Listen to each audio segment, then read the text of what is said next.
Good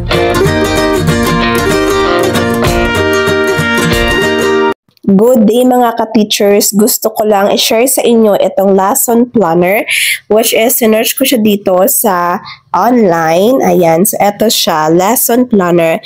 At ito yung lumabas. Ito kasi yung lesson planner from Upgen, yung finiture ko dati dito sa aking YouTube channel na ang daming natulungan nitong lesson planner PH. Okay? So, but here, today naman, i-feature naman natin itong lesson planner, which is align na align ito sa DepEd. So, eto siya everyone, which is it all starts with a good activity. Ayan, so etong lesson planner PH everyone, kapag bubuksan mo to, like for example, we're going to use the app. And then, ayan, so pwede kang kumuha nito ng mga free na lesson plan, ng mga objectives, daily lesson log. And then, kapag i-click mo siya dito sa gilid, nakikita nyo yan, pwede kang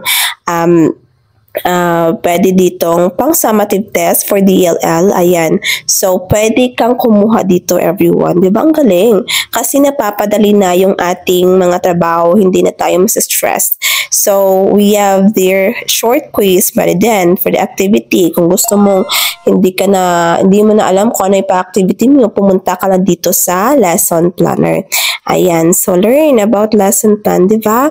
So, rubrics maker, PowerPoint maker. O, di ba? Ito yung other features nitong lesson planner. Topic explorer, energizer, ayan, bongga-bongga, makakatulong talaga sa iyo itong mga lesson planner PH at mga iba pang AI na makukuha mo sa online. So, ayan na everyone ha. So, eto siya everyone, just like for example, dito tayo sa lesson planner.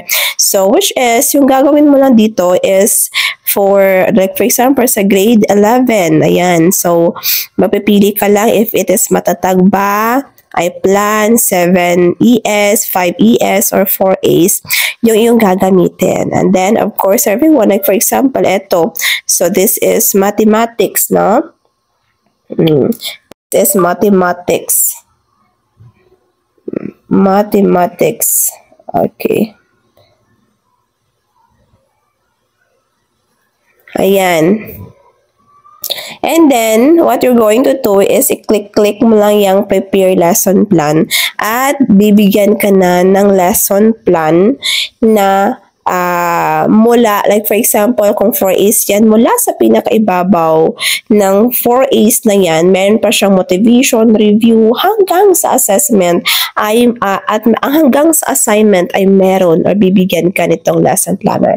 At mas maganda din ito gamitin kapag nasa laptop or gamitin nyo inyong mga laptop. Ayan, mga kaibigan, mga ka-teachers, kaya kung ako sa inyo, para hindi mahirapan, hindi ma-stress, ay gumamit na ng lesson planner. Ayan, sana nakatulong everyone.